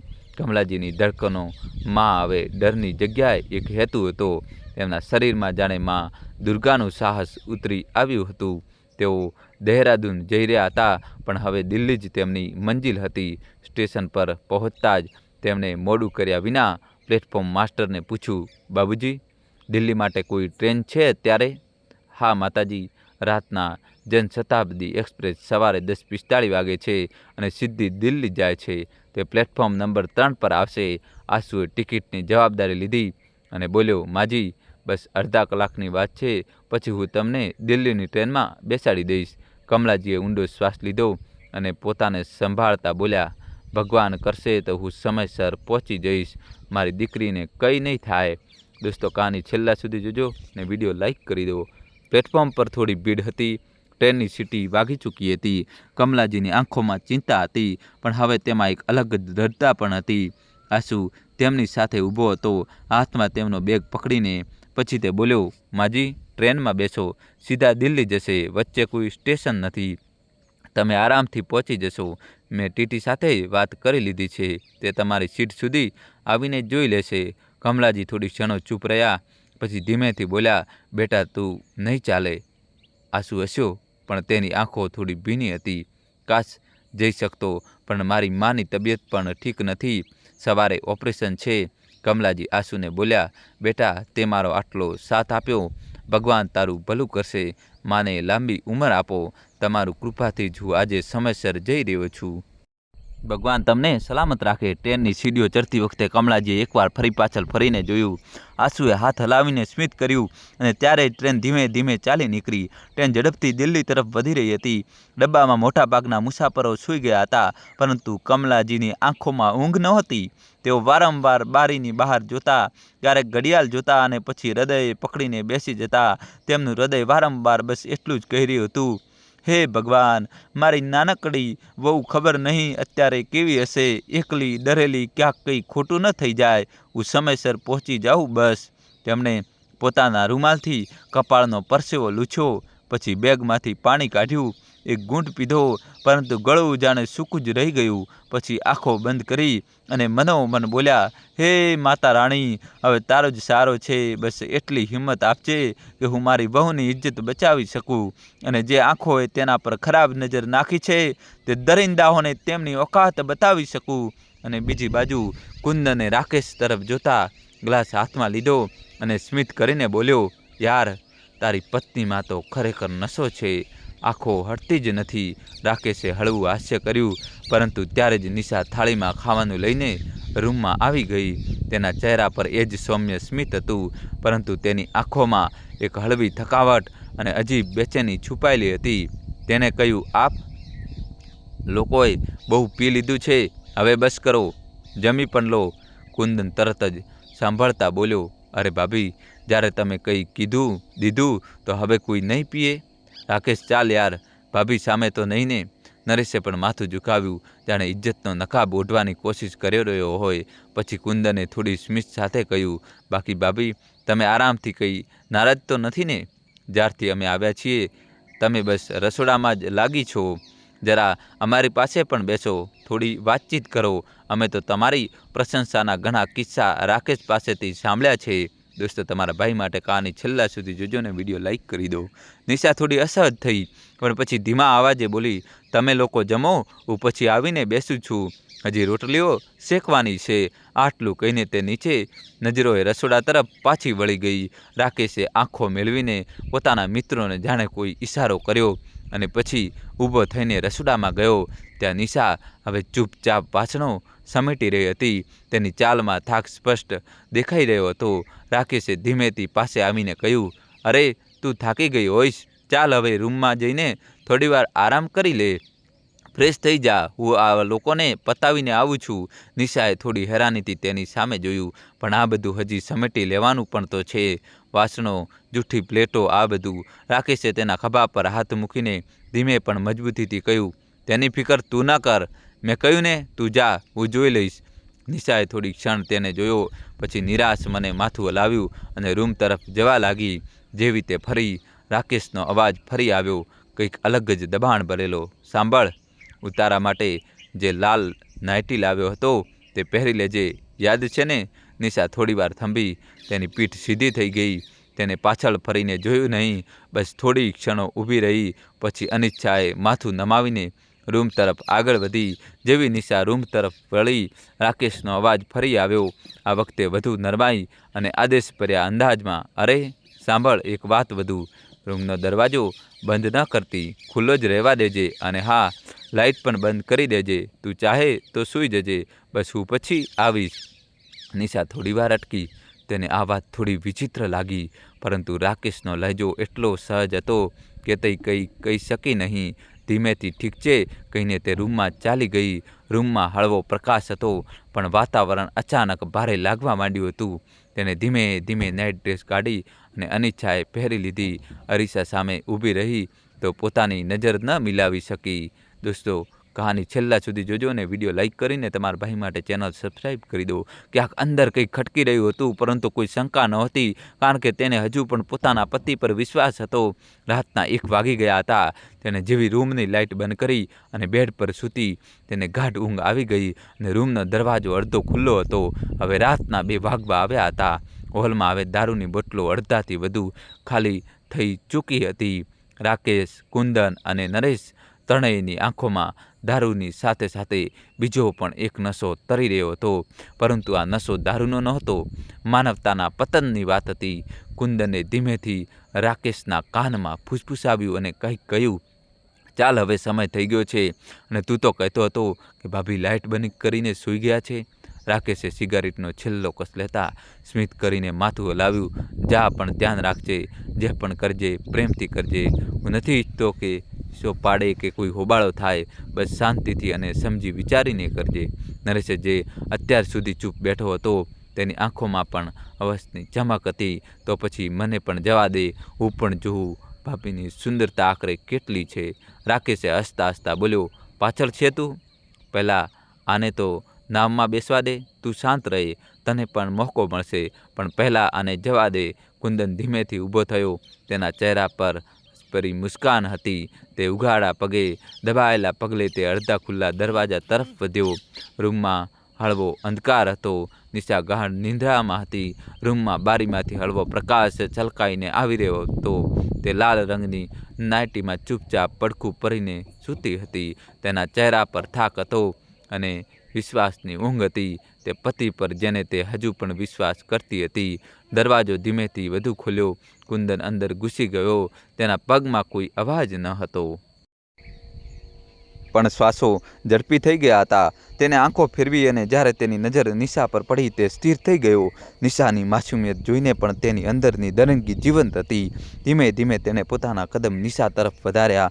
તેનું હૃદય જોરથી ધબકી રહ્યું હતું, પણ ડરનું નહીં, હવસનો નશો હતો આ. તે હવે બિલકુલ નજીક હતો. નિશાએ પડખું ફેરવ્યું. ચાદરનો એક ખૂણો ઢળી ગયો. કુંદનની આંખો ફેલાઈ ગઈ. તે આગળ ઝૂક્યો જ હતો કે તરત નિશાની પાંપણો હલી. કુંદન ઝટકાથી પાછળ હટ્યો, પણ બહુ મોડું થઈ ચૂક્યું હતું. નિશાની આંખો ખુલી ગઈ. તેણે ધૂંધળી નજરથી સામે જોયું. કંઈક પડછાયો હતો, કોઈ ઊભું હતું. રાકેશ? તેને ઊંઘમાં જ પૂછ્યું. કોઈ જવાબ ના આવ્યો. તેના શ્વાસો ઝડપી હતા. દોસ્તો, કહાની છેલ્લા સુધી જોજો. રાકેશ નિશાના અવાજમાં ગભરાટ હતો. તેણે લાઇટ તરફ હાથ લંબાવ્યો અને સ્વિચ દબાવી દીધી. રૂમમાં અજવાળું થયું અને તેની સામે હતો કુંદન. આપ? નિશાનો ચહેરો કડક થઈ ગયો. આ શું બદતમીજી છે? બહાર જાઓ અત્યારે ને અત્યારે. કુંદનના ચહેરા પર હજુ પણ સ્મિત હતું. અરે ભાભી, ડરો નહીં, બસ થોડો પાસે આવી ગયો હતો. ભૂલ થઈ ગઈ, ભૂલ. નિશાનો અવાજ કાંપવા લાગ્યો હતો, ડર અને ગુસ્સા વચ્ચે. રાકેશ ક્યાં છે?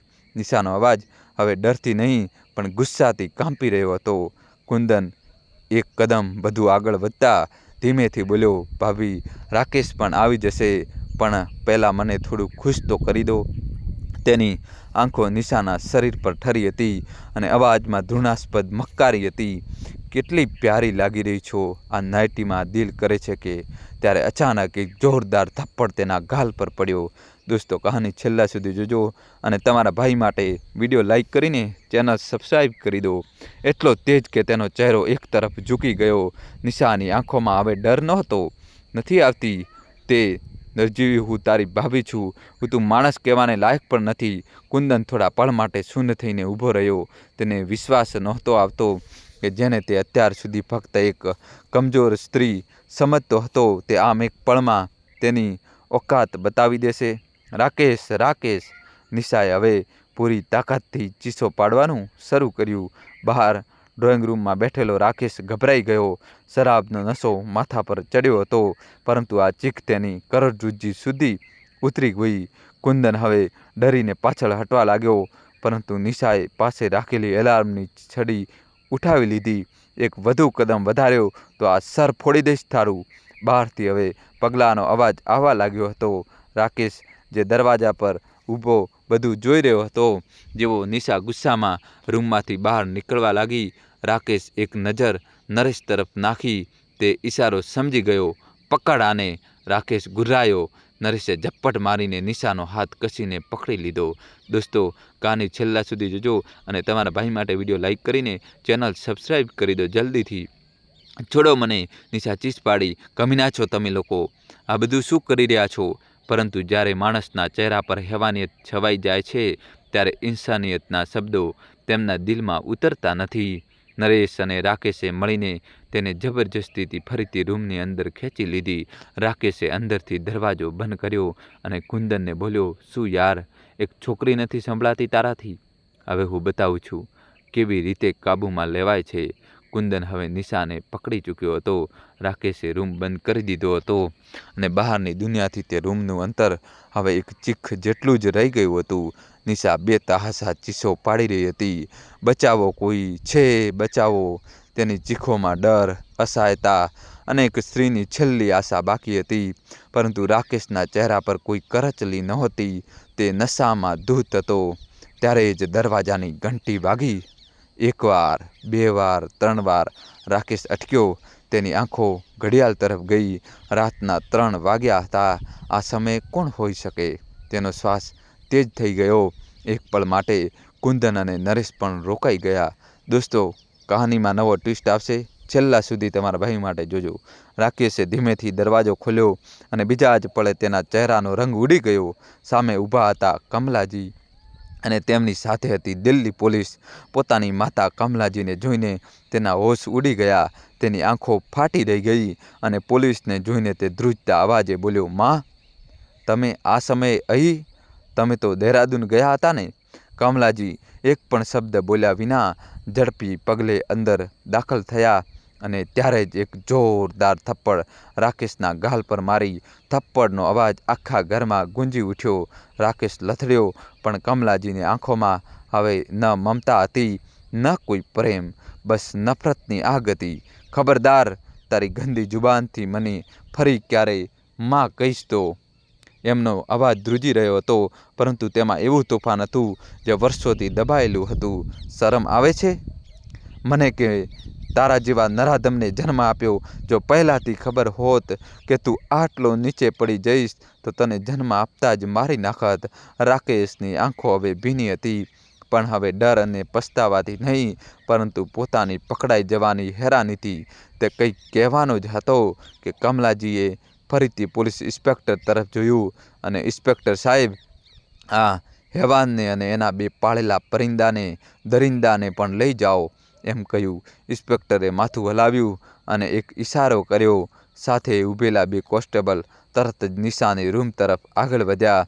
રૂમનો દરવાજો ખોલવામાં આવ્યો અને ત્યાંથી કુંદન અને નરેશને પકડીને દસડીને બહાર લાવવામાં આવ્યા. દોસ્તો, તમારી ભાઈ માટે જલ્દીથી ચેનલ સબસ્ક્રાઈબ કરી દો નવી કહાની જોવા માટે, અને છેલ્લા સુધી જોજો. બંનેના ચહેરા પર હવાઈઓ ઉડી રહી હતી અને નિશાના ચહેરા પર વહેતા આંસુ તે પીડાની ગવાહી આપી રહ્યા હતા જે તેને સહન કરી હતી. તે ખૂણામાં બેઠી ધ્રુજી રહી હતી. કપડાં અસ્તવ્યસ્ત હતા, આંખો સૂજેલી હતી. કમલાજી દોડતી તેની પાસે ગઈ અને તેને પોતાના આંચલમાં સમાવી લીધી. બેટી, મને માફ કરી દેજે. તને આવા હેવાનોની વચ્ચે છોડી દીધી. મને ખબર નહોતી કે મારો દીકરો જ વરુ બની ગયો છે. નિશા ધ્રુસકે રડવા લાગી. કમલાજીએ તેના આંસુ પોતાના લૂછ્યા અને ધીમેથી બોલ્યા, બસ, હવે બહુ થઈ ગયું બેટા. હવે તારે વધુ સહન કરવાની જરૂર નથી. પોલીસે રાકેશ, કુંદન અને નરેશને હાથકડીઓ પહેરાવીને જેવું બહાર લઈ જવાનું શરૂ કર્યું. કમલાજીએ પાછળથી અવાજ લગાવ્યો, ઇન્સ્પેક્ટર સાહેબ, આ હેવાનોને એવી સજા આપો કે તેમની રૂહ સુધી કાંપી જાય. દરેક શ્વાસમાં તેમનો પોતાનો ગુનો યાદ આવે. રાકેશે એક આશાભરી નજરથી નિશા તરફ જોયું. તેને લાગ્યું કદાચ હજુ પણ તે બચી જશે, કદાચ નિશા હજુ પણ તેને માફ કરી દેશે. પરંતુ તે જાણતો નહોતો કે જ્યારે દર્દ ઇજ્જતની હદ વટાવી જાય છે ત્યારે માણસનું હૃદય પથ્થર નહીં, આગ બની જાય છે. દોસ્તો, કહાની છેલ્લા સુધી જોજો અને વિડીયો લાઈક કરી દો. નિશાએ ચૂપચાપ એક નજર કમલાજી તરફ નાખી, પછી ધીમે ધીમે રાકેશ તરફ આગળ વધી. રૂમના ખૂણામાં રાખેલી પોતાની ચપ્પલ ઉઠાવી અને પૂરા જોરથી રાકેશના ગાલ પર મારી. આખો ઓરડો અવાજથી ગુંજી ઉઠ્યો. રાકેશની આંખોમાં આશ્ચર્ય, અપમાન અને ગુસ્સો એક સાથે દેખાતા હતા. નિશાની આંખોમાં હવે આંસુ નહોતા, માત્ર લાવા હતો. આ પહેલી અને છેલ્લી વાર છે રાકેશ, જ્યારે તે કોઈ સ્ત્રીને નબળી સમજી. આ થપ્પડ નથી, તે મને દરરોજ જીવતી લાશ બનાવીને જીવવા મજબૂર કરી. તેની ગુંજ હવે તારા કાનમાં જીવનભર ગુંજશે. કમલાજી તાળીઓ પાડતા બોલ્યા, શાબાશ દીકરી, તે બિલકુલ સાચું કર્યું. તારા આ થપ્પડની ગુંજ આ દરિંદાને જીવનભર યાદ રહેશે, જેણે તને આંસુ આપ્યા. આજે તે તેને તેનો જવાબ આપ્યો. પોલીસે રાકેશ, કુંદન અને નરેશને ઘસડીને બહાર લઈ ગઈ. તેમની બેબસી અને નીચી નજર જોઈને લાગ્યું કે જાણે ઇન્સાફ પહેલી વાર કોઈ મુજલુમનો દરવાજો ખટખટાવ્યો હોય. ઘટનાના થોડા જ દિવસો બાદ કોર્ટમાં કેસ ચાલ્યો, જ્યાં આખા શહેરના લોકો ઇન્સાફની આ લડાઈ જોવા પહોંચ્યા હતા. દરેક જણ જાણવા માંગતો હતો કે શું એક માતા પોતાના જ દીકરા વિરુદ્ધ ઊભી રહી શકશે. દોસ્તો, જલ્દીથી વિડીયો લાઈક કરી ચેનલ સબસ્ક્રાઈબ કરી દો.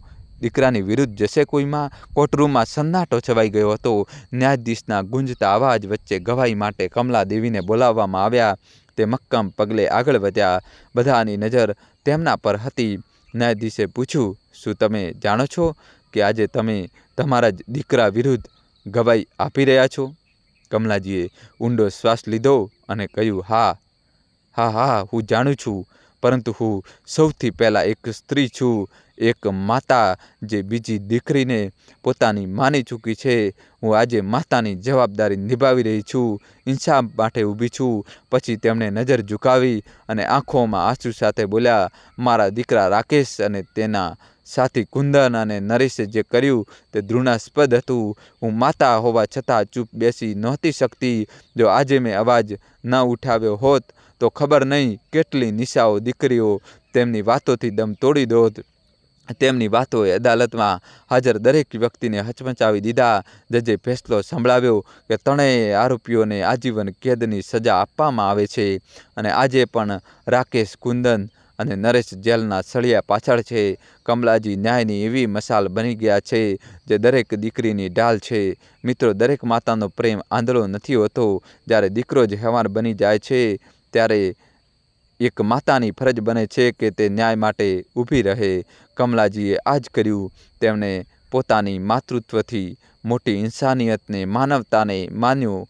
આ વાર્તામાંથી આપણને સૌને દોસ્તો શીખ મળે છે કે અન્યાય ભલે પોતાના લોકો સાથે જ કેમ ના હોય, એની વિરુદ્ધ અવાજ ઉઠાવવો જરૂરી છે. ચૂપ રહેવું પણ એક અપરાધ છે. તમને શું લાગે છે? કમલાજીએ જે કર્યું તે સાચું હતું? તમારો અભિપ્રાય કોમેન્ટ બોક્સમાં જરૂર શેર કરજો. તમારી વિચારસરણી અમારા માટે મહત્ત્વ ધરાવે છે. દોસ્તો, વાર્તા કેવી લાગી? જો સારી લાગી હોય તો વિડીયો લાઈક કરી ચેનલને સબસ્ક્રાઈબ કરી દો દોસ્તો. અને આવી જ વિવિધ રસપ્રદ વાર્તા જાણવા માટે દોસ્તો અમારી ચેનલને સબસ્ક્રાઈબ કરી દો, વિડીયો લાઈક કરી દો. અને દોસ્તો, તમારા ભાઈ માટે, તમારા પ્રિયજનોનો ખ્યાલ રાખજો. અને દોસ્તો, કોમેન્ટ્સમાં તમારે જલ્દીથી જલ્દી જય શ્રી કૃષ્ણ તો લખવું જ પડશે દોસ્તો. જલ્દીથી તમારા ભાઈ માટે કોમેન્ટમાં જય શ્રી કૃષ્ણ લખી જ દો. ખૂબ ખૂબ ધન્યવાદ. તમારો દિલથી આભાર. Thank you so much.